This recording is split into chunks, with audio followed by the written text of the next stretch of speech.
The dinner table was silent as my husband, Marcus, stood up with a champagne glass in hand. His mother smiled excitedly, and his sister, Amanda, could barely sit still. I sat quietly, my fork hovering over my untouched salmon, already knowing what was coming. "I have an announcement," Marcus said proudly. "Jessica and I are getting married next month." His mother, Martha, clapped with joy, and Amanda squealed. Neither of them looked at me. I wasn't surprised. They had been ignoring me for months. But Marcus, his father, Henry, said, looking confused, "What about Sarah? You're already married." Marcus grinned, and my stomach tightened. Actually, Sarah and I were never legally married. It was just a ceremony, nothing official. "Right, honey?" Everyone turned to look at me, waiting for tears, anger, or a scene. Instead, I calmly set down my fork and took out my phone. "Is that what you think, Marcus? My name is Sarah Chin, and at 34, I was watching my husband of 8 years try to erase our marriage with a lie. What he didn't know, his perfect plan had a big problem. Me. I had known about Jessica for months. The late nights, secret texts, sudden effort in his appearance. It was obvious. But it was his mother, Martha, who confirmed my suspicions 3 months ago. I overheard her whispering on the phone in her garden. "Yes, Jessica dear, he's handling it. Once we prove there's no legal marriage, you two can have your wedding. Sarah won't get a thing." That day, something in me changed. The pain turned into determination. I spent the next 3 months gathering proof, setting a trap, and waiting for this moment. Marcus smirked. "What's on your phone, Sarah? Pictures from our wedding? Those don't mean anything legally." Martha chimed in with fake sympathy. "Dear, we know this is hard, but without proper registration, that ceremony was just a party." I met her gaze, remembering all the times she had looked down on me. My career, my background, my choice to wait on having kids. She thought she had won. "Actually," I said, opening my email, "I have something better than wedding photos. Want to see?" Marcus's smile faded. "Sarah, don't make this difficult. Jessica's waiting outside to join us for dessert. We wanted to do this properly, give you time to understand." "Understand what?" I interrupted. "That you plan to marry another woman while still married to me? That you and your mother lied about our marriage? That you secretly moved our assets before making this announcement?" Martha turned pale.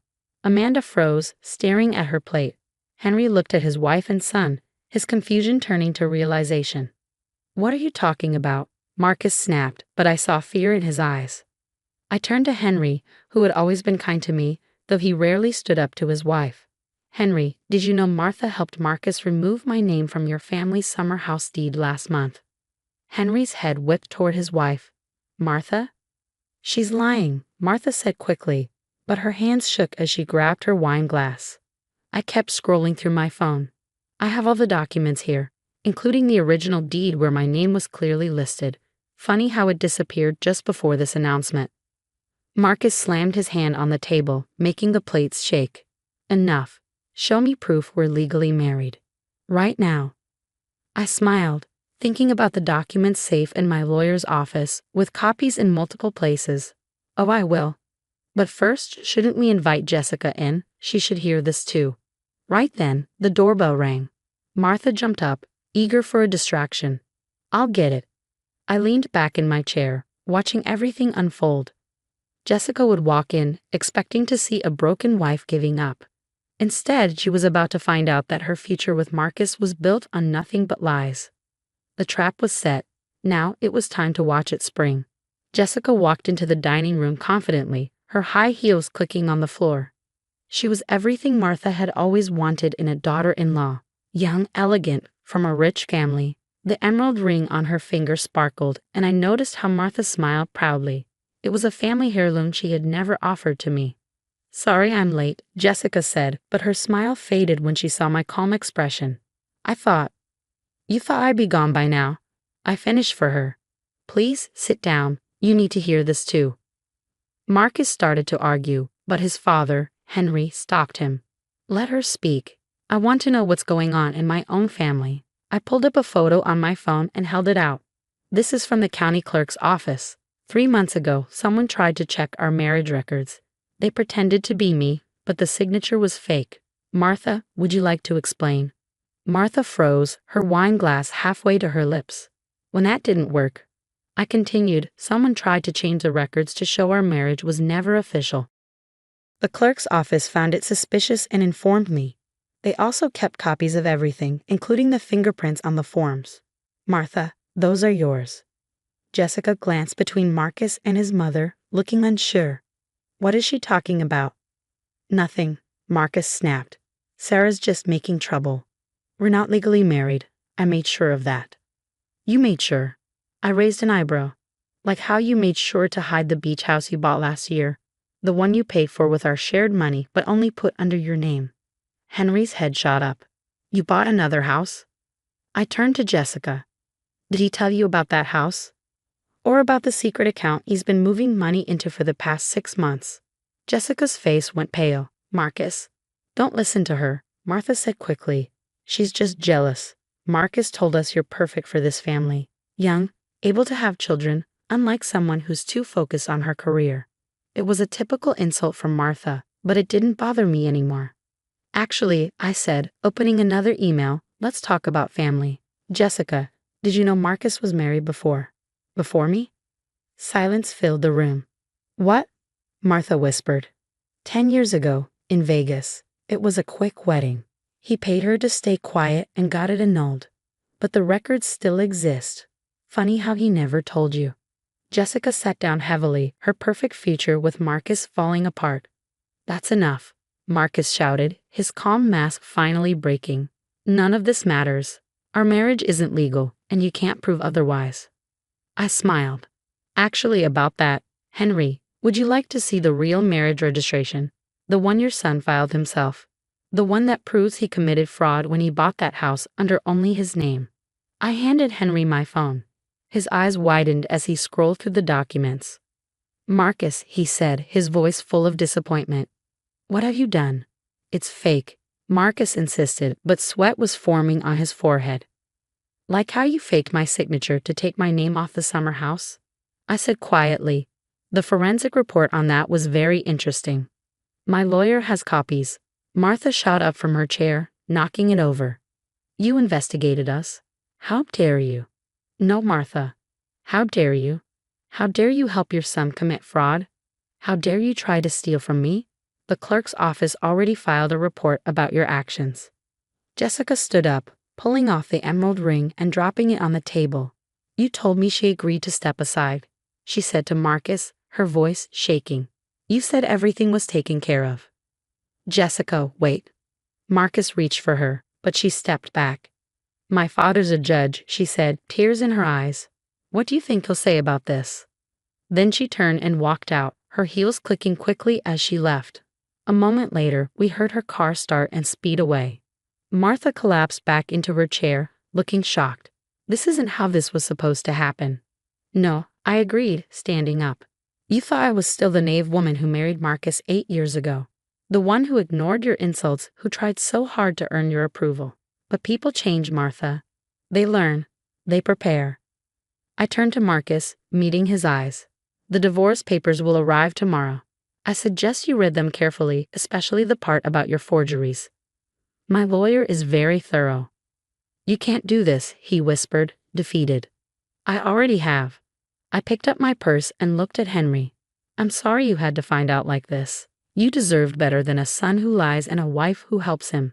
As I walked toward the door, I heard Henry push back his chair. Martha, he said sternly, we need to talk. And Marcus, call your lawyer. You're going to need one. I stepped outside into the cool evening air, feeling lighter than I had in months. Behind me, I heard Martha's panicked voice and Marcus's weak excuses, but none of it mattered anymore. I had the truth, the proof, and most importantly, my freedom. And I wasn't finished yet. The weeks after that dinner went exactly as I planned. Marcus got the divorce papers, and each page showed how well I had recorded all his lies. When he realized I knew about his secret offshore account, the look on his face almost made the last 8 years worth it. Martha tried to fix things, of course. One morning, she showed up at my office, looking as elegant as ever, holding a fancy handbag I had once admired. Sarah, dear, she said sweetly, surely we can talk this through as a family. I didn't even look up, Family doesn't steal identities, Martha. The clerk's office was very curious about how you got my personal information to fake those documents. Her face went pale, but she kept going. That was a misunderstanding. I was just trying to help Marcus with the paperwork. The police don't see it that way, I cut in, finally meeting her eyes. Neither does Henry, from what I hear. That one hurt.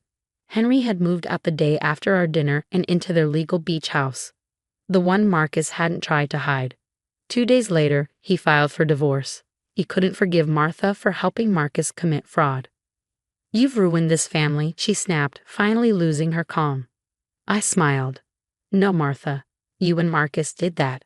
I just exposed it." After she left, I got an unexpected call. It was Jessica. "I just wanted to thank you," she said softly. "My father told me that if I had married Marcus, I could have been part of the fraud. You saved me from a huge mistake." "He would have done to you what he did to me," I said. "You deserve to know the truth."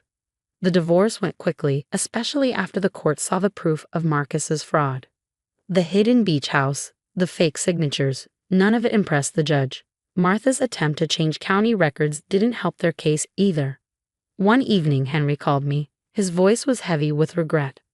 "I knew Marcus had changed, but I never imagined this. I'm sorry, Sarah. I should have seen it sooner." "You're not responsible for their choices," I told him. "You did the right thing when you learned the truth. That's what matters." Even Marcus's sister, Amanda, reached out. She found proof that Marcus had secretly taken money from their grandmother's trust fund. The money meant for both of them. Suddenly, her golden boy brother didn't seem so perfect anymore. In the end, the divorce settlement worked out well for me. Marcus's fraud backfired, and I got more than I ever expected. The hidden beach house was sold, and the money helped pay back what he had stolen from me. Martha wasn't so lucky either.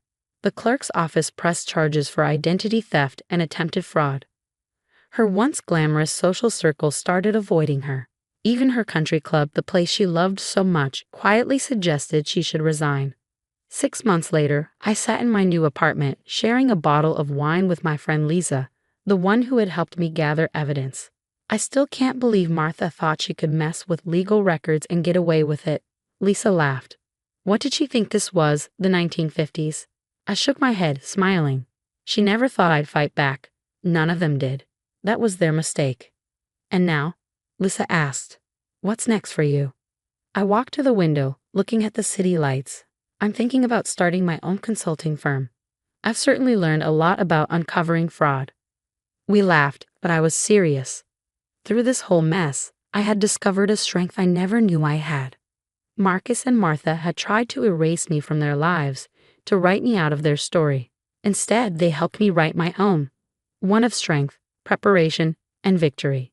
Marcus, last I heard, was living in a small apartment, his reputation ruined. Jessica had moved away to escape the scandal. And Martha?